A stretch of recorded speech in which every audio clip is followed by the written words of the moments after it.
Shalom Alechem, Erev Tov, good evening. Welcome back to Mishpat Tzedek at Shiviti, New York.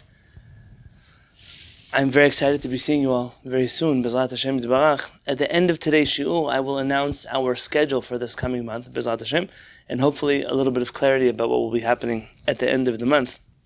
Did anyone get a chance to research any of the terms, the words that I posted as homework in the Google Classroom a few weeks ago when we last studied together? Yeah? So I'll explain to you before I delve into those terms why I wanted you to delve in those terms. And I was thinking to take a tangent in the middle of this piece of Uziel, like I told you last time. This time I've decided I don't want to take a tangent. I want to finish today the piece of Uziel. And then the coming weeks until we meet in New York, I wish to take that tangent in the writings of Rabbi Jose Faur, like I was intending to, all on the topic of words that Rav Uziel mentioned at the top of page 13. Let's read them again together so that we can understand exactly what I'm talking about. If you're in the PDF, it's titled HaShofet VeHaMishpat of Rabbi Benzion, Meir, Uziel. Rav Uziel writes at the top of 13, Zohi hasiba ha'amitit. This is the true reason. Sh'Yisrael lo azav af rega et mishpato ve'shoftav. Why the Jewish people didn't abandon, and even for a fleeting moment, its law or its lawmakers, its judges. Hegin alav bechol kochot nafsho. The Jewish people defended these institutions with all the strength that was in their soul. V'darash, and demanded bechol artzot pezurav, in every one of the exiles that it was scattered to. Ha'autonomia hamishpatit shelo. That is not a Hebrew word. Ha'autonomia is the autonomy hamishpatit, legal autonomy. Everywhere the Jewish people went, we demanded our political autonomy to govern ourselves. Vehemin betchiyat mishpato v'shoftav. And we believed in the revival of our law and our lawmakers. Hayeuda lo mipi nevi'av, which our prophets already told us. Ve'ashiva shoftaich kevarishona, and I will return your judges as they formerly were.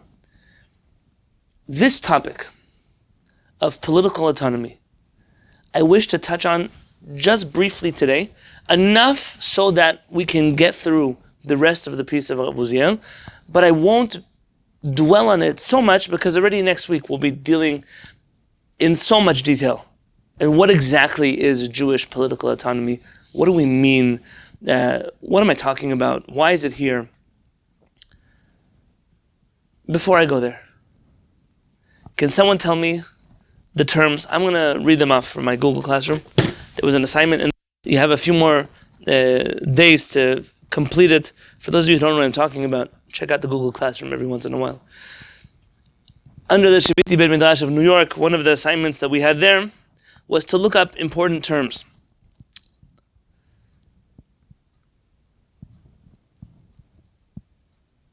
So here are the phrases.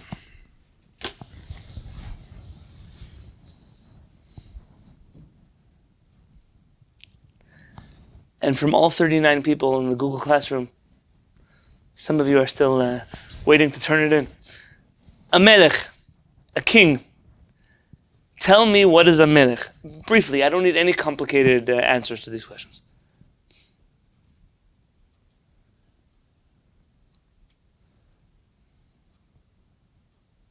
Write this? I didn't realize that you wanted us to write it. What? Oh, you wanted us to write it and then submit? No, just there's a button you press when you do it, it says, and then it submits it. Don't worry, you're okay. Okay, that's a melech. Turn it in. Okay. Pam, tell me what a melech is. The melech was the king. The melech was the king. So we had a king of Israel. Can you name me some of the kings that we had? Shaul, David, Shlomo, Yeravam. Shaul, David, Shlomo.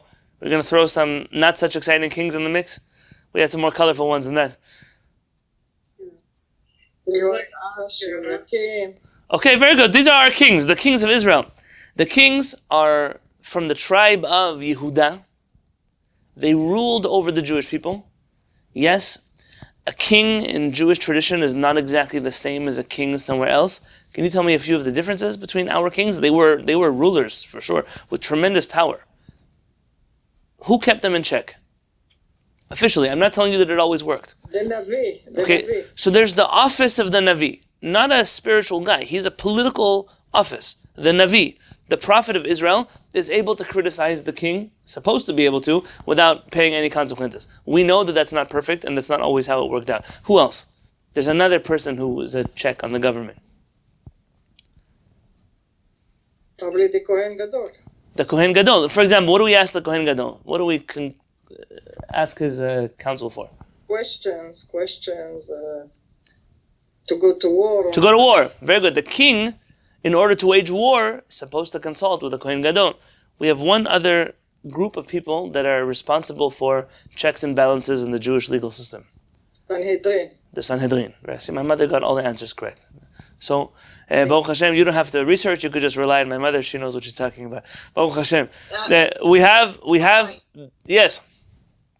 Does that include the Hasmonean kings? Right. So the Hashmonaim are kings that are overlapping. So they're not supposed to be kings, because the Hashmonaim, the Hasmonean kings, are actually they're Kohanim, they're priests. So they were punished later because they took the kingship. Okay, let's just say for right now that they temporarily did what they needed to do to restore political autonomy to the Jewish people. And the problem was that they didn't relinquish that throne when the government was stable enough to hand it back to the proper kings of Israel. And that led to internal fighting, to all kinds of other problems in the Jewish people. For those of you who haven't read them before, it's important to study the book of Maccabees, all of them. They're not all necessarily the way our HaShamayim viewed that history, but it's important to know what happened, at least in according to that, in that time period. The king was the ruler of the Jewish people in a free, sovereign state of Israel. We then bump into the next best type of leader. Talk to me about the Nasi. Who is the Nasi? Like a prince or a chieftain or a local ruler, tribal leader. There's so many terms. So Nasi for us is not a tribal leader or a communal leader. A Nasi, who is the Nasi? From the children of Hillel. Okay, but tell me the Nasi. Even the president. Yosef, you were speaking. Tell me.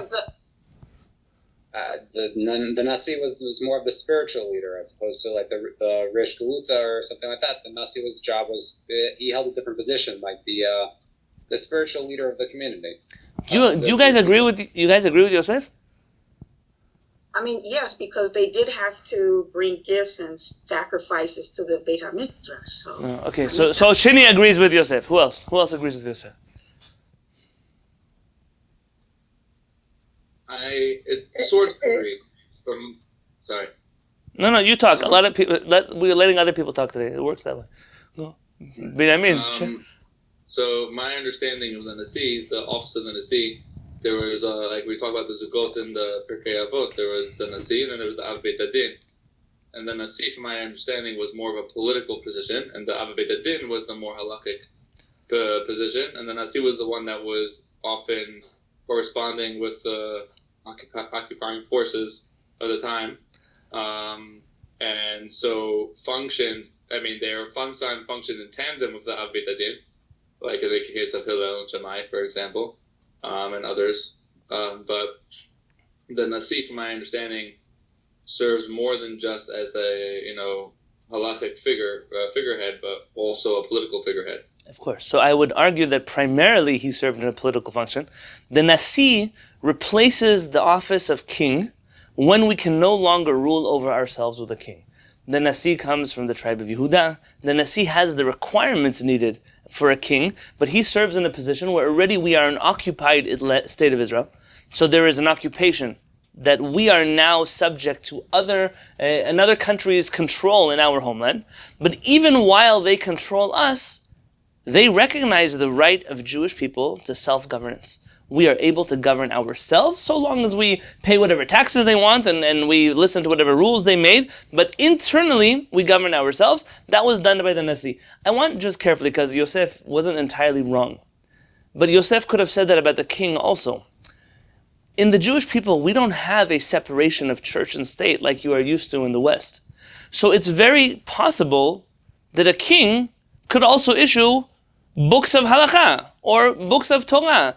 For example, David HaMelech, who while being the king of Israel, also sat on a Bet Hadin. He also ruled in matters of halakha. He also wrote for us the book of Tehillim, or at least large parts of it.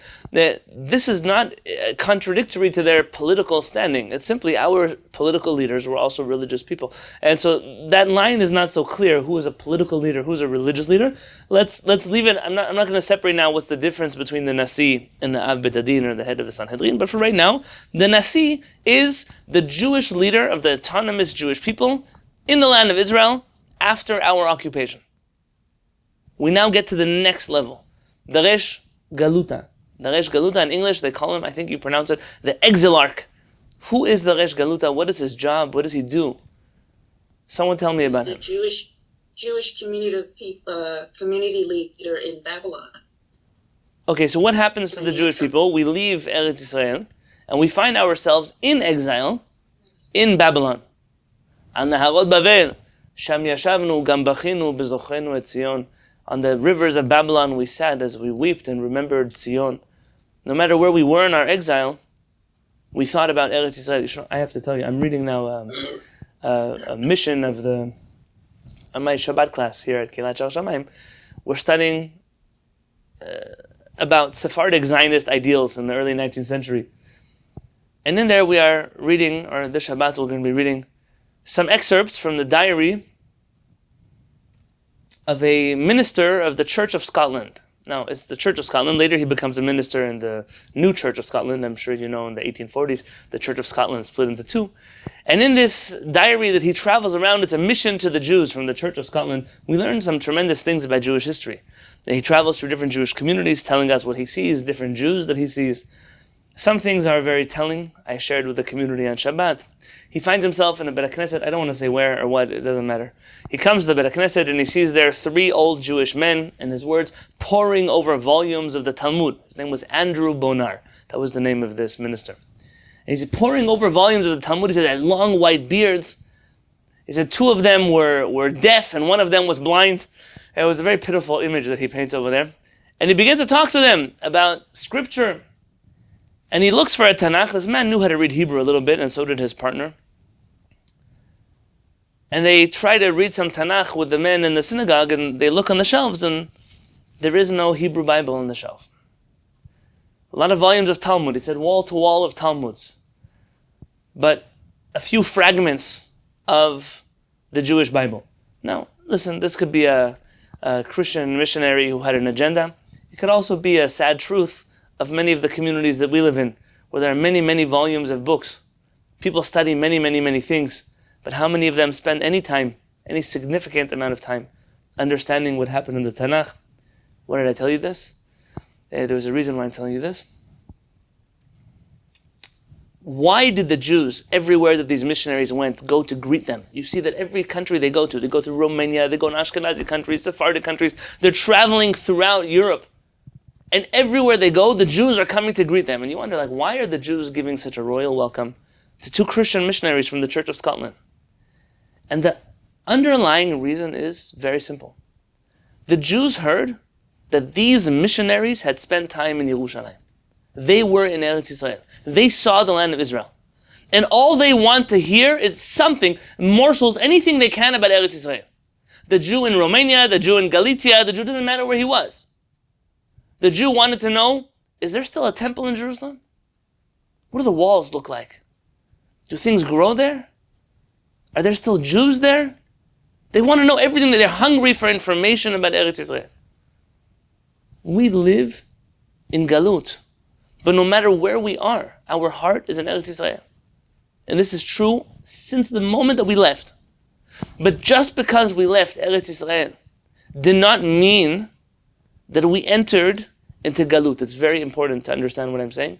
next week, one of the first things we're going to do is to define, at least I can't define for the whole Jewish people, but what is the definition of our Chachamim of the word galut? What does it mean, galut? What does it mean, geula? What does it mean to be a people in exile? I'm getting ahead of myself right now. But the Resh Galuta is the beginning of understanding that. Even when we are in Bavel, and our eyes are on Zion, but our bodies are stuck in exile, we do not allow for anyone else to govern us except for ourselves. We maintain autonomy, even in exile. We have a Resh Galuta, an exilarch. It's not a Nasi. It's most definitely not a king. But it is someone who we look up to for guidance, who makes rules for the Jewish community. Those of you who've studied Talmud sufficiently, you've come across many Resh Galuta in your studies of the Talmud. After we leave Babylon, the political autonomy of Jewish people starts to shift. It becomes a lot more localized. We find ourselves in different countries, and from this period out, I can only speak for Sephardic communities. What happened in Ashkenazi communities we'll discuss, but it's not for today's shiur. I can't deal with that right now. But let's talk about the next person on the list. I wrote Nagid, the communal leader, and I said particular focus on Egypt, and if possible, compare and contrast Egypt and Morocco, but let's not get ahead of ourselves. Tell me, what is a Nagid, specifically that of Egypt? He was appointed as he was like the king there. He was appointed by whether the Turkish or the Egyptian, depending on the country, as more of like a king type person. Very good. So the Nagid, I'm glad some of you did your homework. The Nagid is the political leader of the Jewish people in exile.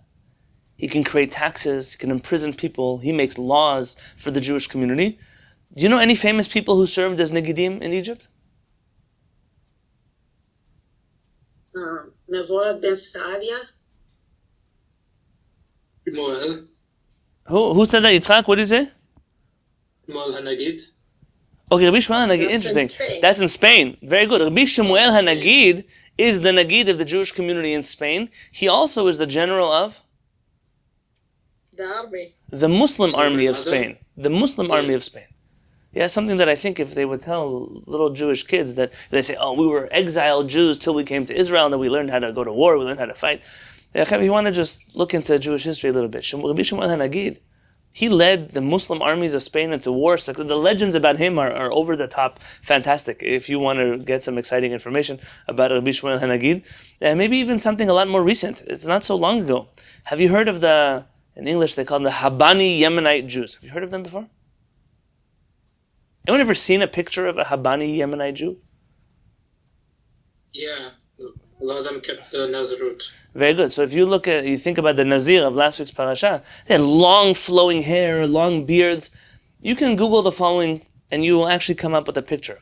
Google King of Saudi Arabia, Yemenite Jewish bodyguards. Put that into your search engine and you'll be surprised to find out that the King of Saudi Arabia, his personal bodyguards were Jewish men from Yemen, who were trained in martial arts, who were warriors. The legends about them are even more fantastic. You want to hear legends about Jews.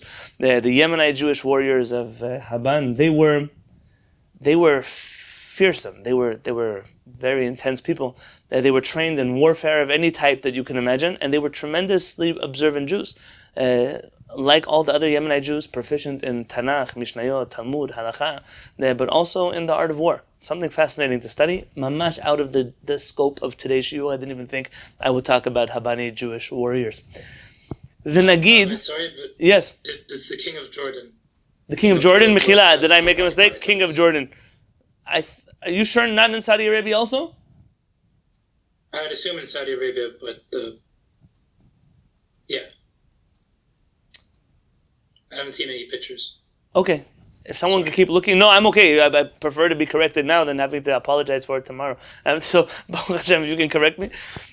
Now, when we go to the Nagid in Egypt in particular, I asked you if there's any famous Nagidim that you can search or you know of.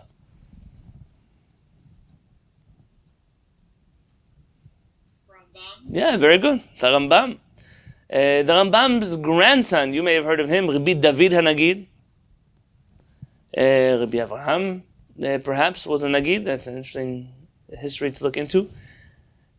If you look at the beginning of the early Karaite movement. And I have respect for the Karaite Jewish community. I'm not intending here to create problems.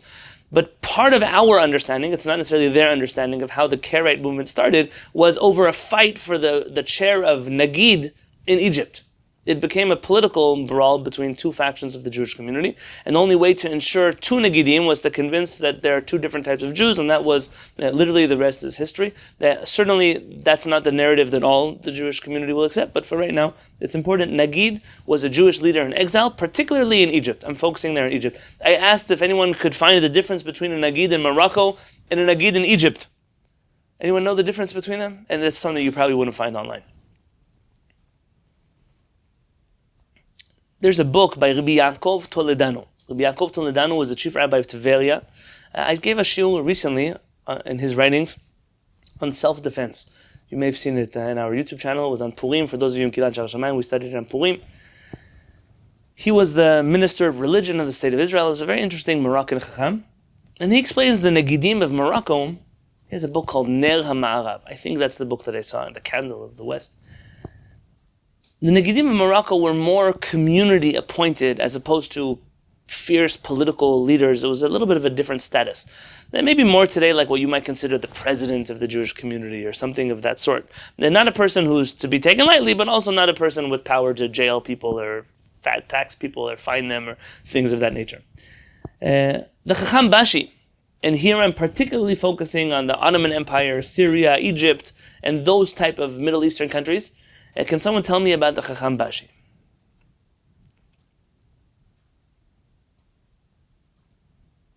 He was the chief rabbi. The chief rabbi of what? Whether it was the Egyptian communities or the Turkish communities or any of those places, they were appointed as well, also as the leaders of the Jewish people. Very good. So it's. I think that's also wasn't in Israel. We still have the chief rabbi as well in the same way. Oh, very good. That's going to cross into the chief rabbi of Israel. For right now, let me just back up and say the Chacham Bashin, depending where he was and which country. So when the Ottoman Empire ruled over many, many Sephardic countries, so the chief rabbi of the Ottoman Empire was an incredible power, at least in the Sephardic world, was able to fine people, imprison people, tax people. In Morocco, for example, the chief rabbi had his own police force that was provided sometimes by the French or other governments that were in Morocco. The ability to put people in prison, to all kinds of things.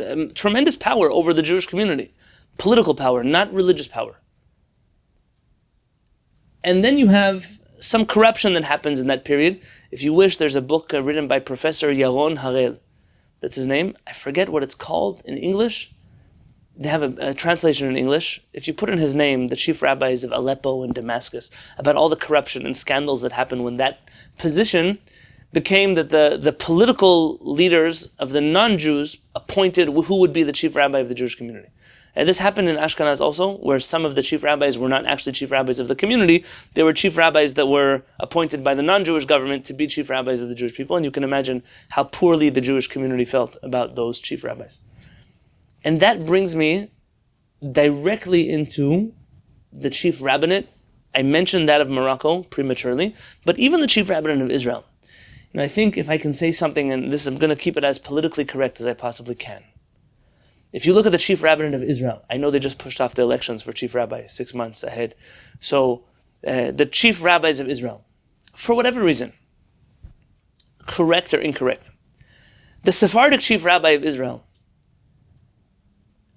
could be argued that he yields much more influence in the Sephardic Jewish community than the Ashkenazi chief rabbi of Israel has in the Ashkenazi community. Would you agree with that sentiment?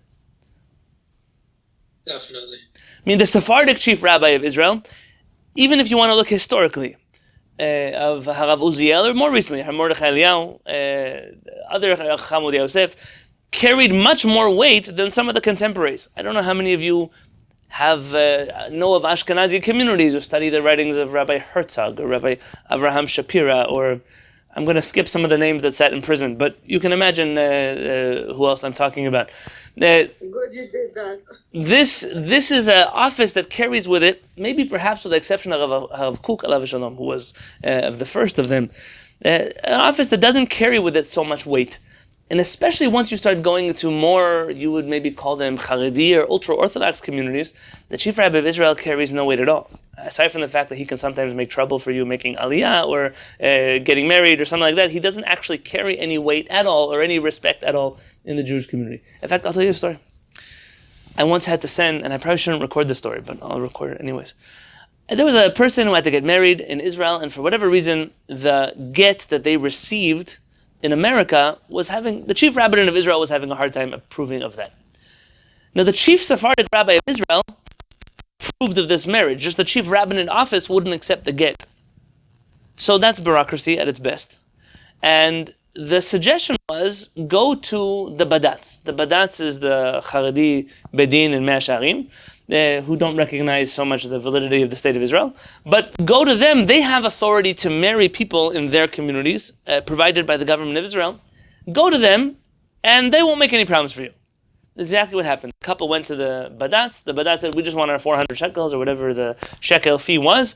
And the get, we don't know, it was some rabbi in Teaneck or wherever it was, we don't care about him, it's okay, a get is a get. And then ultimately, the rabbi had to ask behind the counter. The clerk said, who is going to do the wedding? And they said, the wedding, Rabbi Shlomo Amar. He said, who? He said, Rabbi Shlomo Amar, the chief Sephardic rabbi of Israel. And this guy in Jerusalem sitting behind this Badat's desk had never in his life heard the name Rabbi Shlomo Amar in his life, the chief Sephardic rabbi of Israel. He's the reason why he can do weddings, but he never heard of him before. That's how far out that world was. But the chief rabbi of Israel, the Sephardic one, has been in office for almost 400 years. If you can read Hebrew, there's a tremendous book. You can get it as a PDF. It's out of print for many years. Written by the father of Yoram Gaon. Yoram Gaon is the Israeli actor and singer. His father, Rabbi Moshe David Gaon, was the secretary of the chief rabbinate of Israel. A very special person. We might study some of his writings eventually. He wrote a book called Yehudei HaMizrach Be'eretz Yisrael, the history of the Eastern Jews in the land of Israel. He didn't like that word, by the way, Yehudei HaMizrach, but that's what it was called, and that's what he did. And in that book,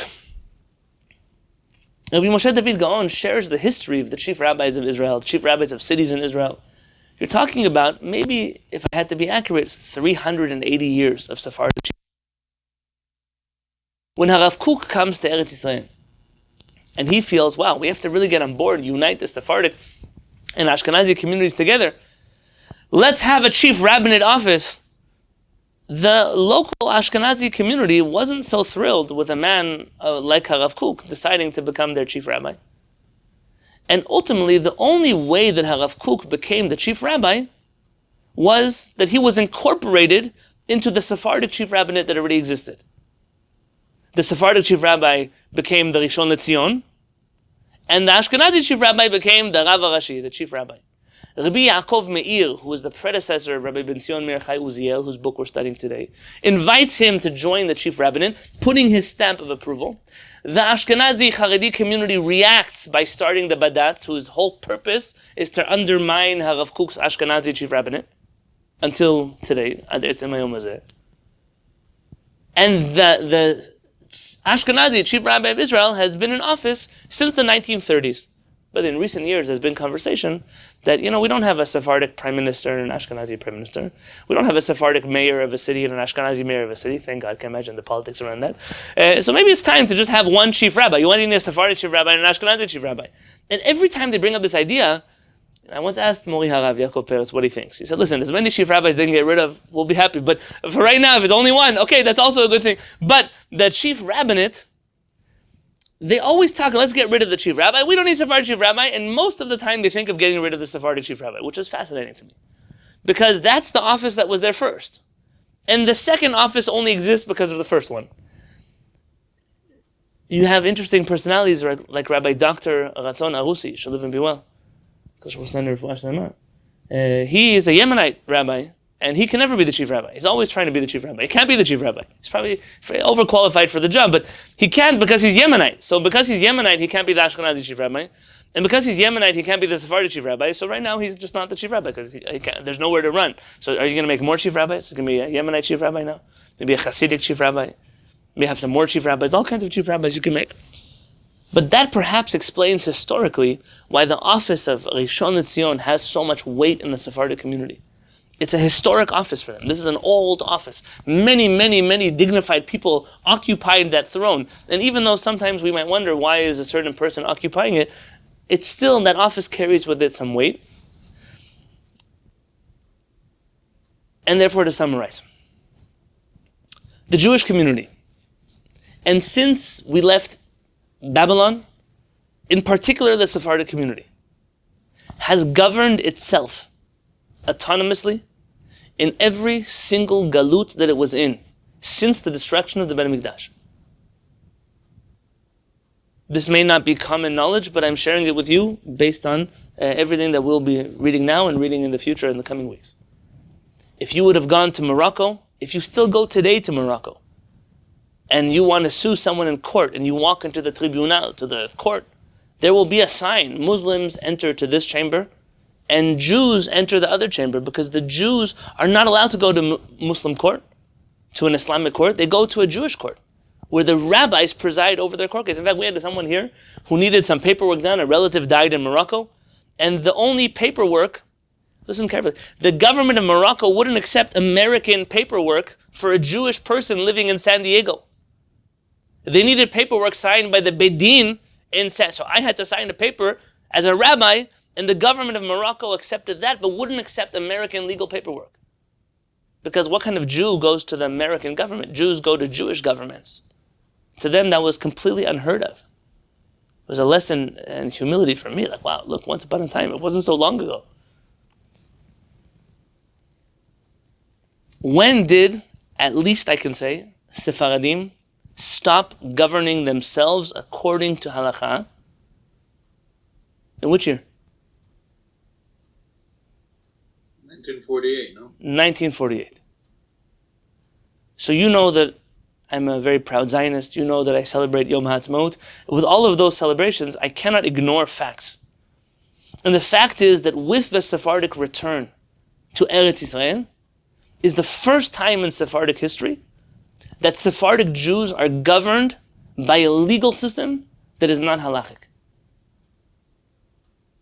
And in some level, that's the ending of 2,000 years of Jewish political autonomy and exile.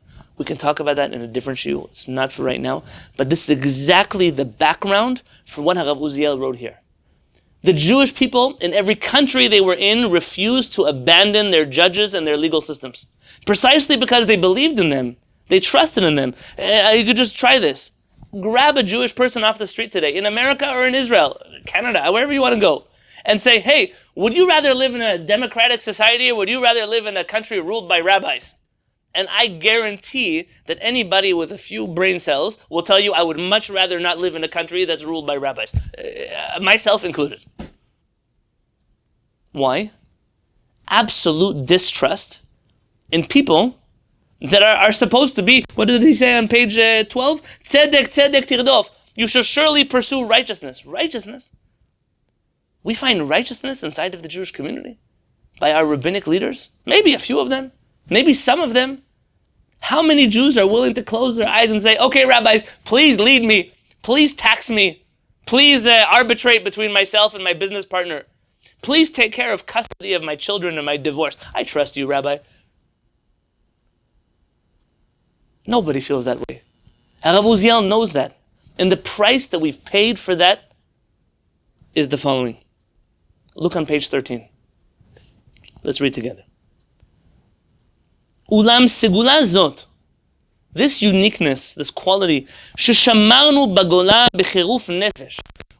Kept in our exile, literally with sacrifice. We sacrificed everything to be able to govern ourselves. Hinenu menichim hayom bekalut rosh. We leave it, we abandon it today like it's not even important. Jewish political autonomy. I want to put you in the frame of mind maybe to understand what I'm talking about. If you were a Jew in Baghdad, or in Meknes, or in Istanbul, and you were to be summoned to a non-Jewish court for a civil matter, what you would do is stand in front of that court and say the following. And I'm sure that if you put it in your YouTube, you'll find some crazy people in America who say similar things. I am a sovereign citizen of the autonomous Jewish nation in exile. You have no right to govern me with your laws. I do not abide by your constitution. I am free. And I don't have to answer your questions. You see sometimes people pleading their rights in this particular country. The Jewish people, like crazy people, throughout our history, everywhere that we went, told the countries that we live, we'll pay the tax. There's Jew tax. We will pay the Jew tax. We'll do whatever it takes for you to allow us to govern ourselves, maybe in different countries differently, but to the maximum degree of autonomy that you're willing to give us. When the Jews came here to the United States of America, the negotiation between the Jewish community, by the way, on behalf of the Jewish nation, not the Jewish community, and the governments here, were for the freedom to govern themselves in this country. Newport, Rhode Island, if I'm not mistaken. I'll find the letters and I'll send them to you. For right now, בתקופת תחייתנו הלאומית, now in this time of our national revival, you're talking about the years 1948, 49, 50, 51, 52, Rabbi Uziel is writing these words. Now in the time of our revival of the state of Israel, שהיא קשורה ואחוזה בתחיית המשפט הדתי הלאומי, which is connected to our religious and national law, שאלה מוזרה ותמוהה נשמעת לאוזנינו תמיד. We hear a bewildering and very unusual question. שאלת התאמת משפטנו למשפטי העמים. We hear this question of, does Jewish law, is it really relevant? Is it compatible with the legal system of the nations of the world? Can Judaism be both Judaism and democratic? במילים אחרות, perhaps in other words, says Rabbi Uziel, גניזת המשפט היהודי הדתי, they wish to bury, gniza is respectfully, to inter the Jewish religious law, v'kiyum HaShofet HaYehudi, but they want to still maintain Jewish judges. So we want to have Jewish judges who will preside over us, rule over us, according to which legal system? British law, Ottoman law, new Israeli Knesset law, but not Jewish law. And he calls this, in quotations, Netilat HaNeshama v'kiyum haguf. Essentially what we're asking is to rid the judge of their soul, but maintain their body. We want the body of a Jewish judge. We want to be able to say, we are Jewish people in our homeland, we have a Jewish government, we have Jewish judges, a Jewish Supreme Court, but they're going to rule over us without the neshama of Judaism inside of their midst. וזה גרר אחריו הפסדם של השופט והמשפט יחד. And what this has caused, says Rabbi Uziel, is that we've lost not only the law, Jewish law, but we've lost that persona of a judge that we want, that we respect, that we trust, that we want in our life.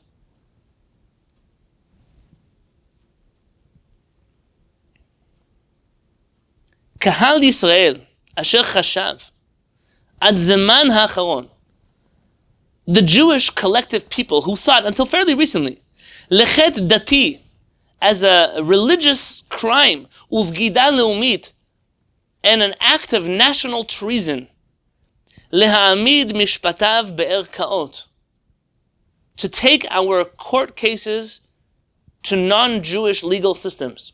By the way, let me ask you the following question. If a Jewish judge rules according to, let's choose something sensitive.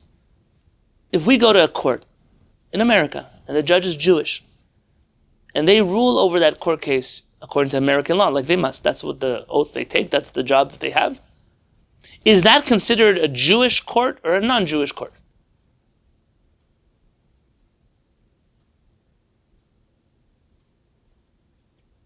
Non-Jewish. Non-Jewish court. Meaning the fact that the person presiding over the court case is Jewish doesn't make it Jewish. By the way, it's a fascinating question in the other direction. What if you have non-Jewish judges that will rule according to the Torah? I once gave a class about that at Kehillat Shaar HaShamayim last summer. But for right now, let's keep it simple.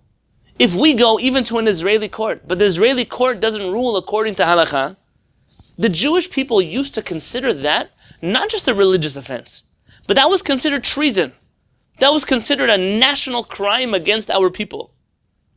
Zorem hayom behamonav. Today, the masses of the Jewish people are flowing, uvli shum busha, without any shame, el batei ha'arkaot, to court systems that are not Jewish. V'lo od, but not only that, ela shedoresh shegam batei hadin yishanu et mishpatam v'yadunu b'dinehem. Today, there's even pressure that in the few areas which religious courts may still have jurisdiction, in a modern state of Israel, what can a religious court actually arbitrate or judge over? Divorce. Conversions. And business interactions. Marriage and Kosher. business interactions that are mutually agreed upon by both parties. So it's like arbitration here. Yes. Arbitration, right? Yeah, it's an arbitration, and it has only that standing, to the best of my knowledge. Only that standing. But right, it's limited already in those departments, and even in those departments, and you should know, I'm sure that you have heard throughout this shiur today, I'm no major fan of the chief rabbinate of Israel, but even that limited jurisdiction that the rabbinic courts have, we wish to meddle in and ask them to judge not according to the Shulchan Aruch, not according to the Rambam, not according to the Talmud, but rather according to whatever values we've come across in our modern legal context. This is very personal to Uziel. When I hear these demands, you don't have to agree with Rabbi Uziel. I'm reading to you this piece of Uziel, and I gave you the context of the first half of the shiur, so you would understand where he's coming from. When I see with an aching heart, batei hadin shomemim ve'aluvim, the Jewish courts, the batei hadin, are empty, they're abandoned. ובתי הערכאות מלאים עד אפס מקום ממשפטי ישראל. And the non-Jewish courts are full to capacity with Jewish people. שואל אני את עצמי בתימהון. I ask myself with wonder, הזוהי דרך הגאולה? Is this really the path of redemption that we're on? או הגלות והעבדות? Or have we actually just entered exile and slavery? I'm going to read here for the first time in 2,000 years. Harav Uziel, who's the counterpart of Harav Kook, Harav Uziel, who authored the prayer that you say in your Bet HaKnesset for the state of Israel, who believed in Reshit Tzemichat Gulatenu, this is the beginning of our redemption. What causes him to question whether the revival of the state of Israel is the redemption or exile? Are Jewish people free to govern themselves according to their own values? And he's brokenhearted here. To understand the severity of his feelings, we're going to need the next couple of shiurim. But for right now, I wanted just to share with you a little of that background to understand what he's feeling. He looks around and he sees, I once had to substitute. In a certain Jewish school, they asked me to substitute a 5th grade Mishnah class. I don't even know why they teach Mishnayot in 5th grade. Forgive me, I'm not sure. But okay, I went to 5th grade, I did a substitute of the class. Now, it would be okay if the kids know how to read Hebrew. They don't even know how to read Hebrew properly. So now you teach them Mishnayot. And then you teach them Rashi script. They don't know how to read regular script. To translate, they for sure don't know how to translate. Why are we busy wasting their time? I don't know. My personal opinion. I came to the classroom and I'm walking by these beautiful, it's been a while since I was in school. I walked through these classrooms. The math classroom has this beautiful smart board in the front of the room. In my dreams once upon a time, when I was a kid, the teacher would write the notes on the board and they could send it to us. Or today they write notes on the board and the kids get it in their emails. The kids have laptops in the classroom. Like, it's a whole different reality. I'm not telling you good or bad, just it's different. I walked to the science lab. Wow, cutting edge technology, STEM, robotics, all kinds of things going on in that laboratory. And then I walk into the Mishnah class. The chairs were broken. The tables were covered in graffiti and bubble gum. There wasn't even forget a smartboard, there wasn't even a whiteboard. It was a chalkboard with chalk. The shades were crumpled. I say, this is a Jewish school. It's a religious Jewish school. What message are we giving our children? Is this really the dream of Torah umada, Torah with derech? Is this the dream? Or are we just selling a Torah that is void of Madah and a Madah that is void of Torah? Is this what we're telling our children? All the other subjects, they have prestige. We hire teachers with degrees to teach them. When it comes to Judaic studies, if you're married to a rabbi 3 marriages ago, you can still teach Judaic subjects. If you're a rabbi who got your certificate online, you're also good enough to teach Mishnayot. That's how we have our Jewish classrooms. You look and you compare them and you say, Batei Hadin shomemim va'aluvim. The Batei Hadin are abandoned, they're empty. By the way, if I can add my commentary, I'm adding a lot of commentary today. And like I told you the first you never have to agree with me. It's not what this is about. But I'm allowed to share my commentary just like you can share yours. I was in the Bet Hadin in Israel a few times. In Hebrew there's a saying. It's called Eved Ki Imloch. The worst type of king is the one that used to be a slave. The king who's a king has a lot of confidence in their royalty. They don't have to go out of their way to prove it to you. But the one who yesterday was a slave and today has to overcompensate for where they come from, they very often make your life miserable in little details they can control in your life. I couldn't help but noticing that in the bedin of the rabbis, the fact that these people have so little jurisdiction, the fact that they have such little authority, causes them to be the greatest abusers of authority. The little authority that they have, they are power hungry for. And you don't have to go to Israel. Look a little bit around you. The Batei Din for conversion. You have a little bit of control over another human being. So your job now is to make their life hell. How much hell? Depends how bad of a mood you're in. How bad your midot are. Gitin, you want to look what women have to go through? What some men have to go through in the Batei Din of Gitin? It's almost like these people couldn't care. It's a little bit of power, and they'll do anything they can to obsess over it. Unfortunately, when the Bet Hadin is empty, so then anyone who comes in is prey to these lions who have not been fed in a very long time. Rav Uziel says a sentence that is very tragic. Gdola hi avdut, haba mitoch ratzon uvitul ha'atzmiyut. Slavery that is by choice is so much worse mizot haba mitoch ones vehechrach than slavery that is forced upon a person. Listen carefully, because there was a very famous Jewish man who disagreed with this. When one chooses to be oppressed, it is so much worse than when they have no choice and they are being oppressed. Why would one choose to give up their autonomy and their freedom? When we lived in places that did not allow us autonomy, that did not give us freedom, we understand, what could we do? But why would we come to a place where we are free, liot am chofshi ba'aratzenu, to be a free nation in our land, and there we're going to choose to be oppressed? That choice is even more humiliating than the force that was in exile. Do you know which famous Jewish man I'm thinking of when I say he disagreed with the sentiment? Marx? No, I'm not talking about Karl Marx.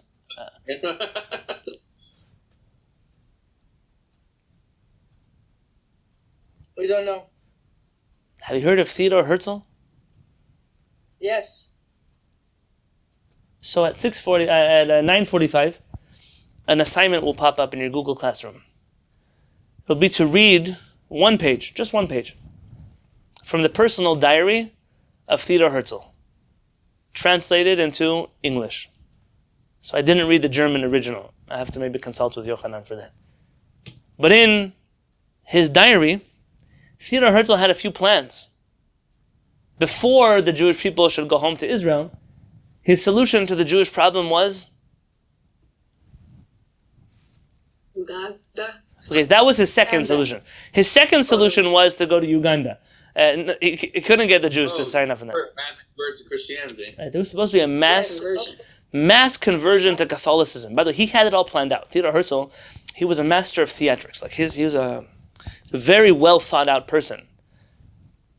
And he had a whole vision of how the Jewish parents would take their children. The older generation would escort the younger generation to the cathedral. There would be a mass conversion. And how much more beautiful is a conversion to Catholicism that is done through free will than the humiliation of one that is forced upon us by non-Jewish governments in our history.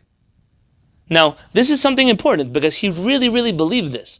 And the only reason it wasn't successful was not because not because he wanted it to stop. He just really couldn't get the plan off the ground. He couldn't convince the Jews. He couldn't really convince the Christians either. But it's an important thing to know.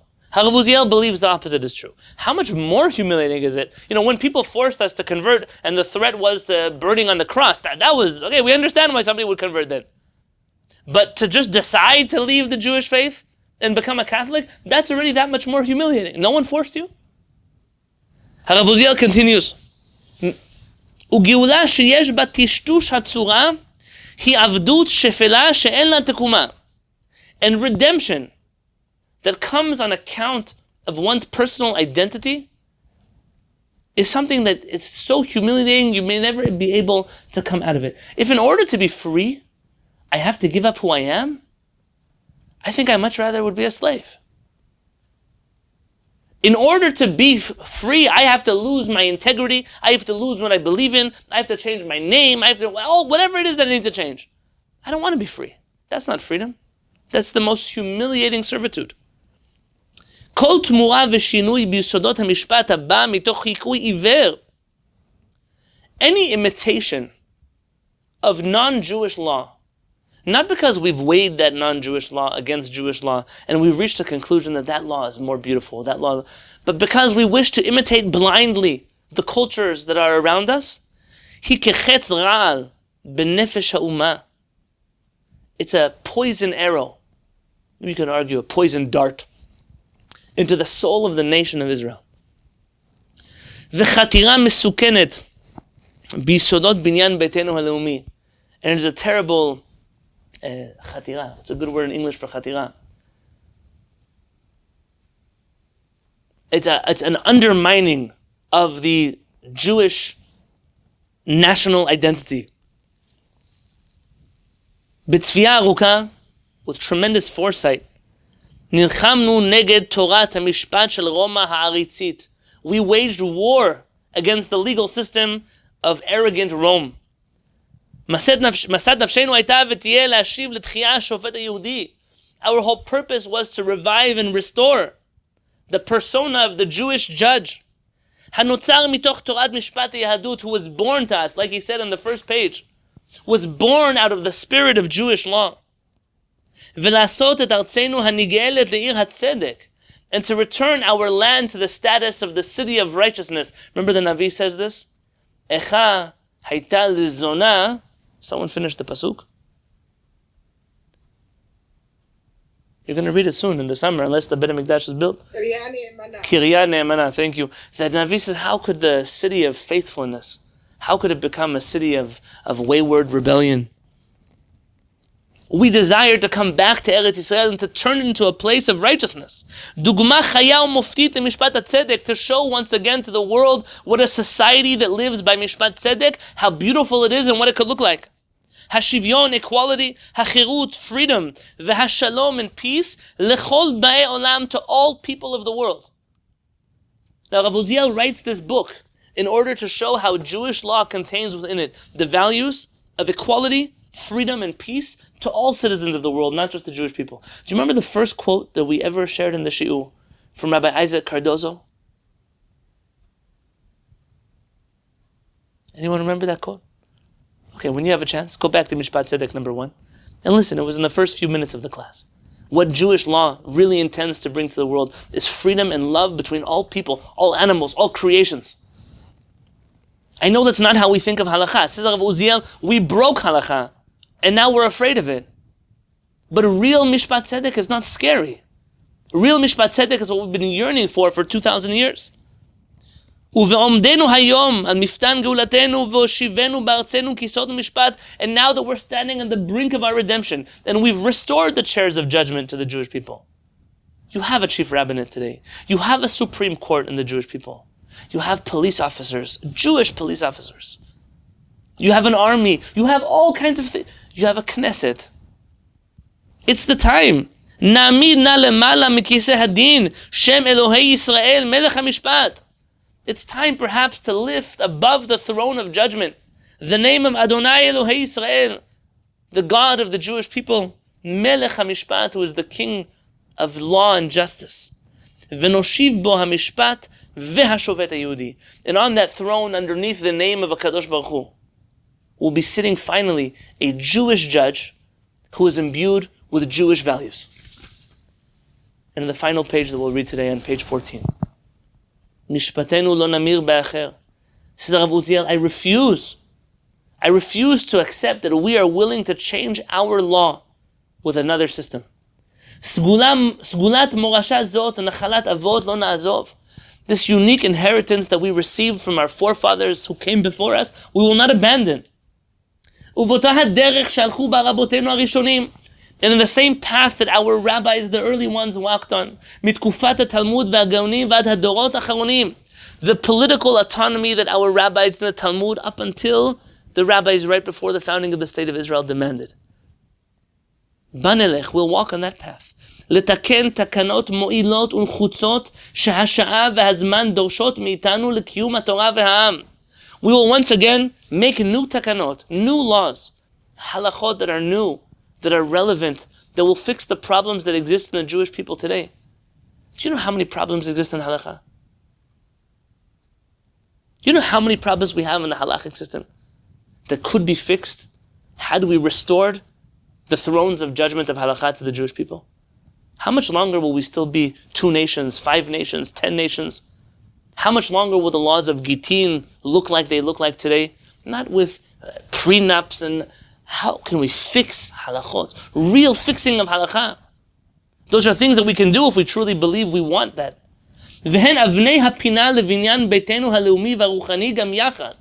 And we can finally rebuild not just our physical homeland, but our spiritual homeland.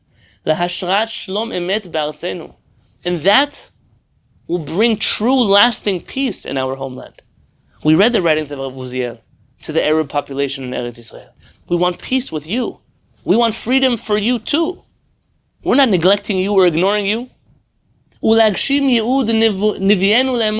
wish to fulfill that which our prophet said. We wish to return our judges that we had before. And our advisors of yesteryear. And after this, you will be called once again the city of righteousness, the city of faithfulness. Mitoch hashkafa zot, from this mentality. Hinenu nigashim levarer yesodot halacha b'she'ela nichbada v'chashuva mitchaleket liyud gimel perakim. Says Rav Uziel, with this in mind, with this freedom, with this equality, with this peace, I wish to explain to you all of Jewish law, national law, in 13 sections. And those 13 sections make up this book, which is HaShofet VeHaMishpat. Rav Uziel's vision for what a modern Jewish state of Israel could look like, following a system of halakha, without depriving any individual person or any collective population of people with their basic rights and their dignity and their humanity. But that can't be born out of some juvenile halachic system that rabbis in our backyards try to create and fabricate. That requires a concerted effort of the Jewish people.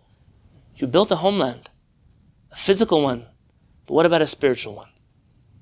My next few shiurim are going to dwell entirely and very heavily, and I'm asking forgiveness in advance, very heavily, on the concept of political autonomy in exile. The reason for that, I can't possibly begin to study with you the laws of the Sanhedrin if we don't even begin to understand. So now we've talked theoretically, all of these things. But what does it mean? What did it look like? What cost did we pay by abandoning such a system? Galut. Maybe Galut is not what we think it is. Maybe Galut is something else. Maybe Galut is fixable and not by divine intervention, by human intervention. And I'm not talking about going and fighting wars. I'm talking about something much deeper and greater than that. I wish to introduce you to a school of thought that maybe I haven't done so publicly before. But B'ezrat Hashem, beginning next week, we're going to take apart some really complicated texts, but all of them are going to be in English, or almost all of them will be in English, B'ezrat Hashem. And so I'm looking forward to sharing with you some things that I haven't shared in public. And B'ezrat Hashem, we will do them together. Those of you from Kehillat Shaar HaShamayim, it's always good to get a review. But for right now, I want to end off with this. Whatever we may feel about the vision of Rabbi Haim David Halevy in his introduction to the VeHaMishpat, or that of Rav Uziel in his book HaShofet VeHaMishpat, one thing we can accept, that all of them saw Judaism and Jewish law in a completely different lens than the Jewish people today see Judaism and Jewish law. Even if you and I are not going to restore some sovereign halachic state in the land of Israel or some politically autonomous state of Jews outside of Israel, that's not the point of these shiurim. The point is to understand the beauty that is inherent inside of our halachic system. Something that exists in no other legal system in the world. Treasures, gold, silver, diamonds, jewels. Things that sometimes we brush over, we're embarrassed about because we have too juvenile or too uneducated of an understanding about.